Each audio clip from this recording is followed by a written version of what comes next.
Boris Johnson is planning to get Britain moving again in just 10 days' time, as he yesterday set a target to deliver a virus tracing system that could allow the lockdown to lift. The Prime Minister has said that so far 25,000 trackers have been recruited to identify the contacts of infected victims and prevent outbreaks. This could mean that some schools and shops potentially open on June 1, as government scientific advisors urge that the system must be running before restrictions are fully lifted.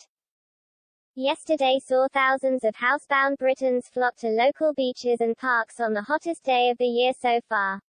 And it seems as though there now could be a decision to relax rules limiting social contact. As many who have been inside for weeks have grown restless amid the high temperatures, Devon and Cornwall police said that despite pleas for families to stay away from roads, some resorts were entirely gridlocked. A Whitehall source revealed, "Any decision on the lockdown is conditional on advice that we can move forward without risking a second spike.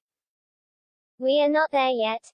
Hopefully the test and trace system will give people confidence in the measures we are taking."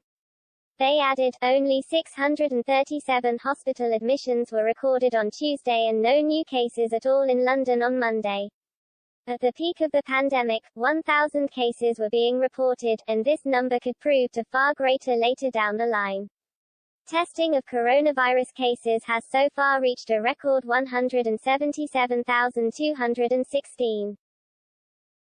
Mr. Johnson informed the Commons that the tracing scheme was nearly ready. However, there have been some issues with the government app that could be problematic. Speaking at Prime Minister's Questions, Sir Keir asked why there had been no effective attempt to trace the contacts of those infected with COVID-19 since the 12th of March when tracing was abandoned. Mr. Johnson replied, "We have growing confidence that we will have a test, track and trace operation that will be world-beating and yes, it will be in place by June 1. Government advisors have warned that it is essential for a testing and tracing system to be ready ahead of the loosening of lockdown restrictions." Earlier the Justice Secretary, Robert Buckland, cast doubt on the timetable for introducing the tracing app. A week ago, Health Secretary Matt Hancock said it would be rolling out in mid-May. He said, "I think the signs are good but there's more work to be done clearly."